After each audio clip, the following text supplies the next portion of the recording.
Okay, welcome to the deep dive.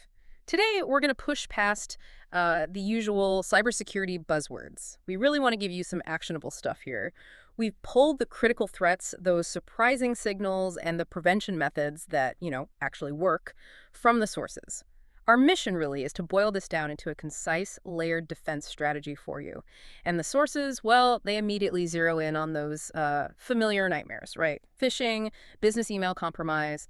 Then there's ransomware, often getting in through like exposed RDP or maybe vulnerable VPNs. And of course, the constant grind of credential attacks, password spraying, that kind of thing. Yeah, and connecting that to the bigger picture, it's interesting how often the real holes aren't like the obvious front door.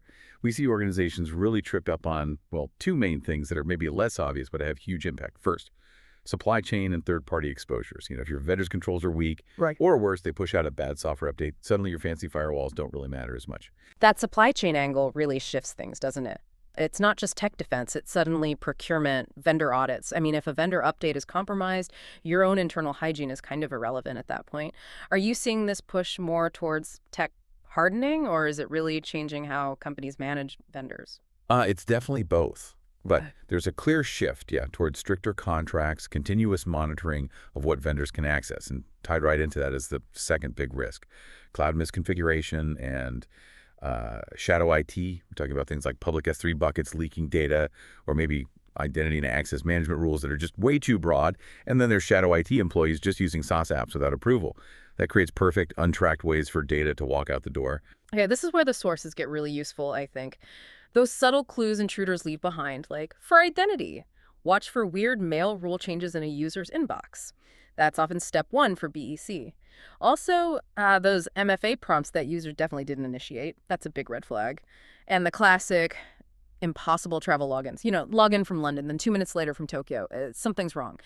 And for ransomware, spotting the precursors, that can be the difference between a headache and, well, disaster. If you suddenly see antivirus disabled on systems, you need to look closer fast.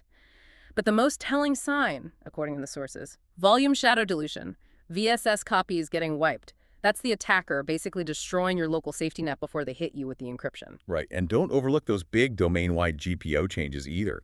Group policy objects. Attackers make these broad, unauthorized changes sometimes to set the stage, prepare the whole network for encryption, or to escalate their own privileges. You also mentioned some stranger data exfil methods, large transfers to cloud drives. Okay, that makes sense.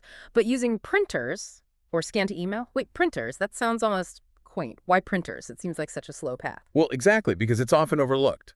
Organizations monitor big network flows, right? They look for massive data transfers.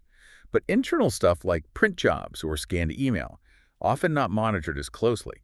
If the network's segmented, an attacker might co-opt that function to sneak out sensitive documents bit by bit without setting off major network alarms. It's sneaky. Which brings us to prevention, right? What actually moves the needle? The sources really hammer on identity hardening. MFA, yes, but crucially, the phishing-resistant kind. Think FIDO keys, things that break those modern credential theft techniques, and pair that with solid least privilege access and making sure you offboard people promptly when they leave. Yeah, identity is key. And beyond that, it's the operational hygiene, isn't it? Just non-negotiable basics. Discipline patching, especially anything facing the internet. Configuration management. And getting email authenticity right with DMARC, DKIM, SPF. Stop the spoofing at the source. And then resilience. If the worst does happen, you need resilient backups, tested backups, offline or immutable backups. That's critical. And network resilience too, segmenting critical systems, restricting that east-west traffic, the internal server-to-server stuff, stop attackers moving laterally. Can't forget the human element, though. Phishing simulations, training. That still matters. But when an incident happens, the immediate response needs to be muscle memory.